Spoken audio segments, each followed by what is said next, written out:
इस वीडियो में हम इंटरपोलेशन एंड एक्सट्रापोलेशन का सामान्य अर्थ, विधियां और बाइनोमियल एक्सपेंशन मेथड का अध्ययन करेंगे। Meaning of interpolation and extrapolation. कुछ सुनिश्चित मान्यताओं के अंतर्गत ज्ञात समंकों के आधार पर समंक श्रेणी के मध्य किसी अज्ञात मूल्य का सर्वोत्तम संभाव्य अनुमान लगाने की क्रिया को इंटरपोलेशन, अंतर्वेशन कहते हैं। इसके विपरीत उपलब्ध सांख्यिकीय तथ्यों के आधार पर कुछ विशेष मान्यताओं के अंतर्गत किसी भावी समंक का पूर्वानुमान लगाने की प्रक्रिया एक्सट्रापोलेशन, बहिर्वेशन कहलाती है। हार्पर के अनुसार दो सीमांत बिंदुओं के मध्य का मूल्य ज्ञात करना अंतर्वेशन कहलाता है, जबकि बहिर्वेशन से आशय दो सीमांत बिंदुओं के बाहर के किसी मूल्य को ज्ञात करना है।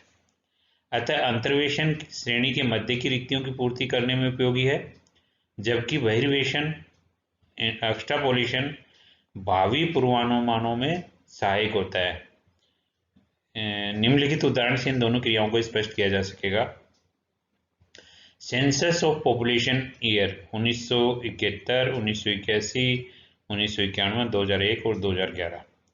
Population in crores 49.2, 58.6, 64.8, 78.8, 104.6। उपरोक्त सारणी में प्रस्तुत जनसंख्या संबंधी समंकों के आधार पर कुछ मान्यताओं के अंतर्गत यदि हमें 1975 या 1985 या 2010 वर्षों की जनसंख्या का सर्वोत्तम अनुमान उपलब्ध करना हो तो संबंधित क्रिया अंतर्वेशन कहलाएगी, इंटरपोलेशन कहलाएगी। इसके विपरीत प्राप्त तथ्यों के आधार पर 2012, 13 या 14 के लिए जनसंख्या का सर्वोत्तम अनुमान लगाने की क्रिया को बहिर्वेशन कहा जाएगा, एक्सट्रापोलेशन कहा जाएगा। इस प्रकार इंटरपोलेशन और एक्सट्रापोलेशन ऐसी सांख्यिकीय विधियां हैं जिनकी सहायता से किसी स्वतंत्र चर मूल्य इंडिपेंडेंट वेरिएबल के लिए डिपेंडेंट वेरिएबल का सर्वोत्तम मान ज्ञात किया जाता है। Methods of interpolation. सामान्यतः अंतर्वेशन, इंटरपोलेशन और एक्सट्रापोलेशन की रीतियों को दो भागों में विभाजित किया जाता है: ग्राफिक मेथड्स और एल्जेब्रिक मेथड्स। ग्राफिक मेथड्स सबसे सरल परंतु अयथार्थ इनएग्जैक्ट होती हैं। इनका प्रयोग ऐसी परिस्थितियों में किया जाता है जहां स्थूल या पूर्णतः यथार्थ परिकलन की आवश्यकता नहीं होती है। मध्य का, चतुर्थक या अन्य विभाजन मूल्यों का बहुलक मूल्य ज्ञात करने हेतु अंतर्वेशन की इस रीति को प्रयुक्त करते हैं। इसके अतिरिक्त इस रीति को एनालिसिस ऑफ टाइम सीरीज, सहसंबंध प्रतिगमन विश्लेषण में प्रयुक्त किया जाता है। तो ग्राफिक मेथड का यूज इंटरपोलेशन, एक्सट्रापोलेशन का ग्राफिक मेथड इंटरपोलेशन और एक्सट्रापोलेशन, कोरिलेशन, रिग्रेशन और टाइम सीरीज में किया जाता है। बीजगणितीय मेथड, बीजगणितीय रीतियां, एल्जेब्रिक मेथड, इसमें तीन विधि यहाँ दी हुई हैं: direct binomial expansion method, Newton's method of advancing difference और लैग्रेंज मेथड। इन उपरोक्त के अतिरिक्त अनेक रीतियां हैं जो अधिकतर परिमित अंतरों पर आधारित हैं, यथा न्यूटन की ग्रास अग्रगामी रीति, Newton's grass forward method, Newton की विभाजित अंतर रीति, न्यूटन्स डिवाइडिंग डिफरेंस मेथड इत्यादि। अन्य रीतियों में स्टर्लिंग का सूत्र, परिवलिक वक्र रीति, पैराबोलिक कर्व मेथड भी सम्मिलित हैं, परंतु यहाँ पर हम केवल तीन विधियों का अध्ययन करेंगे। डायरेक्ट बाइनोमियल एक्सपेंशन मेथड, यह रीति द्विपद प्रमेय बाइनोमियल थ्योरम पर आधारित है। इस रीति का प्रयोग उस समय किया जाता है जबकि स्वतंत्र चर x के मूल्यों में वर्ग विस्तार समान हो तथा वर्ग विस्तार के पद मूल्यों में से किसी एक पद मूल्य का आश्रित मूल्य ज्ञात करना हो। इस सूत्र की मान्यता यह है कि n पदों की श्रेणी का nवां प्रमुख अंतर लीडिंग डिफरेंस शून्य होता है। यथा किसी श्रेणी में 5 पद मूल्य ज्ञात हैं तो 5वां प्रमुख अंतर शून्य होगा। सूत्र को जो अभिव्यक्त करते हैं वो y-1 की पावर n बराबर 0, यानी डेल्टा n0 बराबर 0, यहाँ n से आशय y के ज्ञात मूल्यों की संख्या से है, the number of non values of y। उदाहरण की सहायता से इस सूत्र को समझा जा सकता है। जैसे x की वैल्यू है 10, 20, 30, 40, 50, y की वैल्यू है 50, 60, 85, क्वेश्चन मार्क और 100। इस उदाहरण में हमें 4 का मूल्य अंतर्वेशन करने की आवश्यकता है। यदि x का मूल्य 40 है, 40 का वैल्यू है x की, तो y की क्या वैल्यू होगी। तो प्रक्रिया के रूप में स्वतंत्र चर मूल्यों के पदों को क्रमानुसार x0, x1, x2, x3 इस तरह आदि संकेताक्षरों द्वारा प्रदर्शित किया जाता है। इसी प्रकार आश्रित मूल्यों के संवादी मूल्यों कोरस्पॉन्डिंग वैल्यूज के लिए y0, y1, y2, y3, y4 इस तरह से अंकित संकेतों का प्रयोग किया जाता है। इन्हीं संकेताक्षरों में से एक अज्ञात होता है, यानी x को x0 से चालू करेंगे और जितनी भी वैल्यू हो उनके लिए x0, x1, x2, x3, x4, xn तक जाएंगे। उसी प्रकार y0 से चालू करेंगे y की वैल्यूज के लिए, और y की वैल्यू में से ही किसी मूल्य को ज्ञात करना होता है। तो y0, y1, y2, y3, y4, y5 और डॉट डॉट डॉट यानी कि yn तक अपन जाएंगे। y के जितने मूल्य ज्ञात होते हैं उतने क्रम के प्रमुख अंतर लीडिंग डिफरेंस को शून्य माना जाता है। यथा यदि 3 मूल्य ज्ञात है तो तीसरा प्रमुखांतर थर्ड लीडिंग डिफरेंस शून्य होगा। फॉर्मूला इस प्रकार होगा y-1 बराबर 0, यानी डेल्टा 30 बराबर 0। ज्ञात मूल्यों की संख्या के अनुरूप प्रमुखांतर को शून्य मानते हुए उसका द्विपद विस्तार निम्न सूत्र द्वारा विस्तार किया जाएगा। तो y-1 बराबर yn minus N Y n minus 1 plus n minus 1 into 2 yn minus 2 minus n minus 1 1 into 2 into 3 yn minus 3 plus dot dot dot is equals to 0, यानी कि y3 minus 3y3 plus 3y1 minus y0 बराबर 0। यदि y के ज्ञात मूल्यों की संख्या 5 है तो प्रमुख अंतर निम्न प्रकार लिखा जाएगा, डेल्टा 50 बराबर y-1 5 इक्वल्स टू 0। ज्ञात मूल्यों के आधार पर विस्तार उपयुक्त स्थिति द्वारा इस प्रकार लिखे जाएंगे। अगर 2 मूल्य ज्ञात हैं तो y2 minus 2y1 plus y0 बराबर 0। अगर 3 है तो y3 minus 3y2 plus 3y1 minus y0 बराबर 0। अगर 4 मूल्य ज्ञात हैं तो y4 minus 4y3 plus 6y2 minus 4y1 plus y0 बराबर 0। इसी प्रकार अगर 7 मूल्य ज्ञात हैं तो y7 minus 7y6 plus 21y5 minus 35y4 plus 35y3 minus 21y2 plus 7y1 minus y0 बराबर 0। बाइनोमियल एक्सपेंशन ज्ञात करने संबंधी सरल नियम। सरल नियम किस प्रकार है। सर्वप्रथम जिस प्रमुख अंतर का द्विपद विस्तार ज्ञात करना हो y का वह क्रम लिख दिया जाएगा और उसके पश्चात y का घात एक एक कम करके तब तक लिखते जाएंगे जब तक y का घात 0 तक न आ जाए। जैसे y के 4 मूल्य ज्ञात हैं तो सबसे पहले क्या लिखेंगे, y4 लिखेंगे, फिर y3 लिखेंगे, फिर y2 लिखेंगे, फिर y1 लिखेंगे, फिर y0 बराबर 0। यहाँ घात का प्रयोग करते हैं, सबस्क्रिप्ट के रूप में करते हैं। घात का प्रयोग सबस्क्रिप्ट के रूप में करते हैं। प्रथम y के आगे धन यानी प्लस लगाएंगे, उसके पश्चात माइनस प्लस माइनस प्लस बारी बारी से परिवर्तित होते हैं। तो सबसे पहले क्या करेंगे, प्लस करेंगे, उसके बाद माइनस, फिर प्लस, फिर माइनस, फिर प्लस, फिर माइनस, फिर प्लस। विभिन्न वाइज के अंकात्मक गुणक न्यूमेरिकल कोएफिशिएंट ज्ञात करने के लिए निम्न विधि प्रयोग की जाती है। y का गुणांक 1 होगा, इसके पश्चात प्रथम लिखे जाने वाले y का गुणांक 1 होगा, इसके पश्चात y के गुणांक निम्न सूत्र द्वारा ज्ञात किए जाएंगे। सबसे पहले क्या होगा, 1 होगा, यानी कि पहला y जितने भी ज्ञात मध्य हैं, y 6 ज्ञात मध्य हैं तो 6 होगा, 4 ज्ञात मध्य हैं तो 4 होगा। जैसे यहाँ अपन ने 4 मानी है तो 1y4 यानी पहला जो अंक है वो अपन ने क्या माना, 1 माना और y 4 कर दिया। अब दूसरे के लिए देखिए, इसमें numerical coefficient of previous y, subscript of previous y और पोजीशन ऑफ प्रीवियस y। पहला देखिए, इसमें उदाहरण में देखिए 1 इंटू 4 क्या करेंगे, 1 इंटू 4 करेंगे, क्यों करेंगे कि पहला पद क्या है 1 है और सबस्क्रिप्ट 4 है, दोनों को मल्टीप्लाई करेंगे, चूंकि पहला ही पहला पद है तो 1 का भाग देंगे, तो वैल्यू क्या आ जाएगी 1 × 4/1, तो 4 आ जाएगी।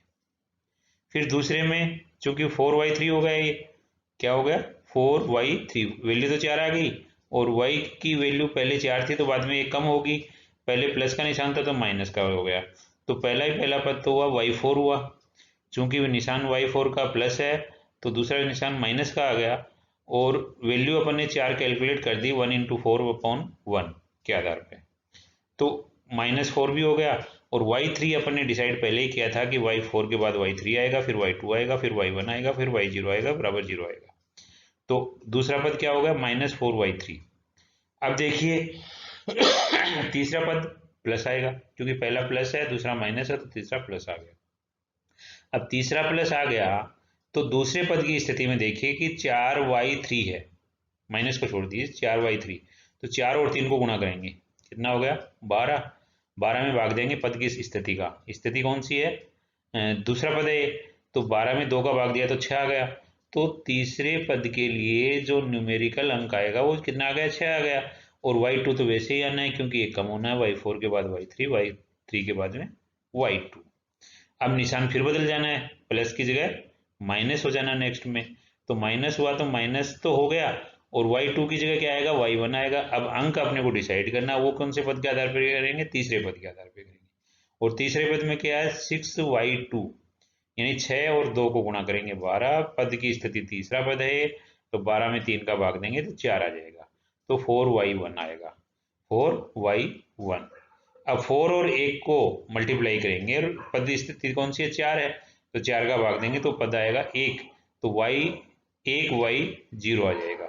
ठीक है, तो देखिए मेन चीज जो इसमें ध्यान रखने की है, पहला पद प्लस, दूसरा माइनस, तीसरा प्लस, चौथा माइनस, पांचवा प्लस, यानी plus minus plus minus plus, plus से स्टार्ट हो गए प्लस माइनस होंगे, तो देखिए y4 प्लस था, फिर y3 में माइनस आ गया, y2 में प्लस आ गया, y1 में माइनस आ गया और y0 प्लस का हो गया और लास्ट में 0 आ गया।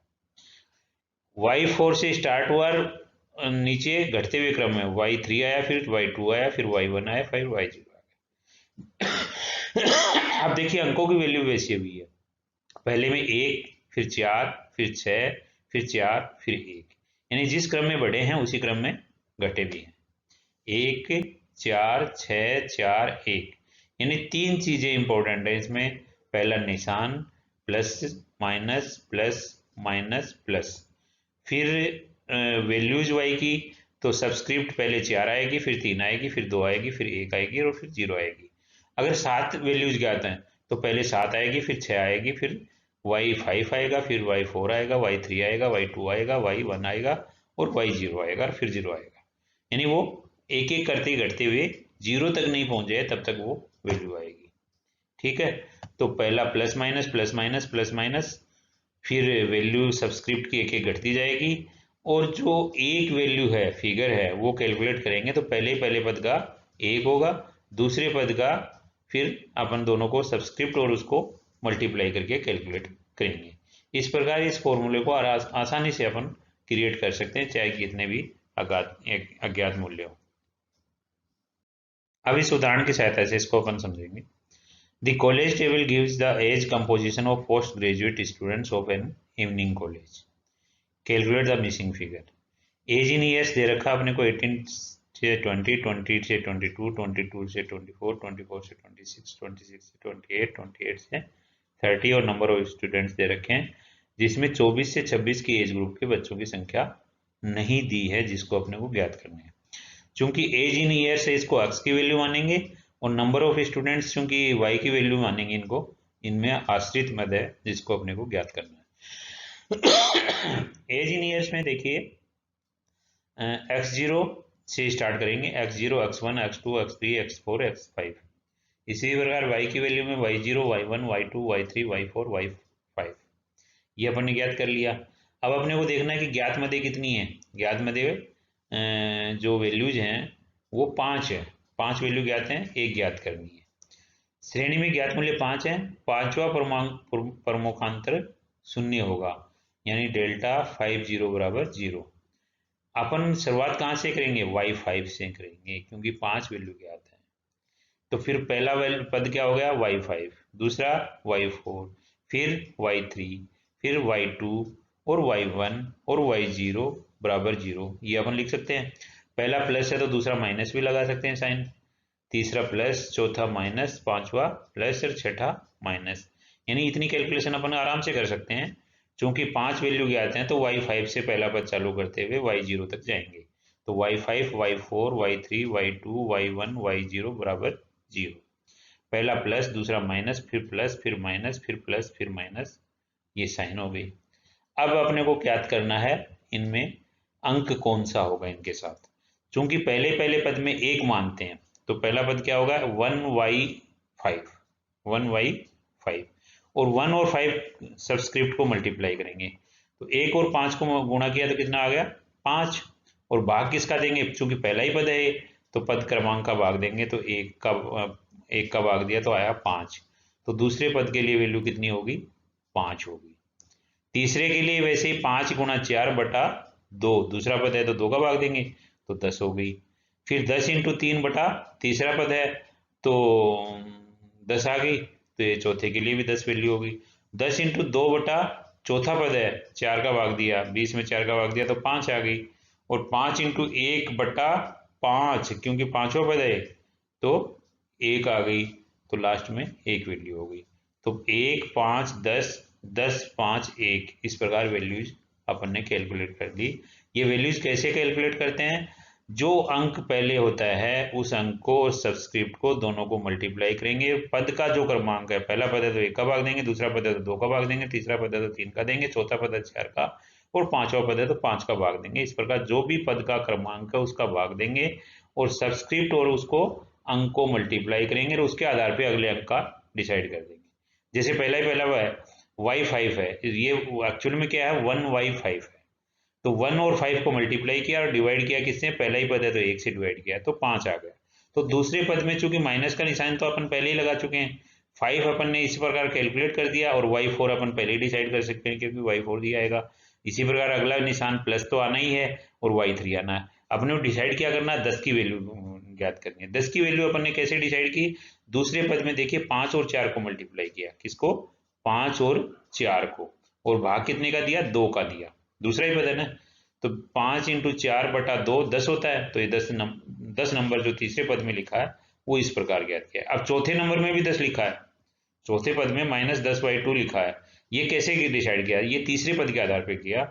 और तीसरे पद में देखिए वैल्यू 10 इंटू 10/3 है, तो 10 और 3 को मल्टीप्लाई किया और भाग कितने का देंगे अपन, चूंकि तीसरा पद है तो 3 का भाग देंगे।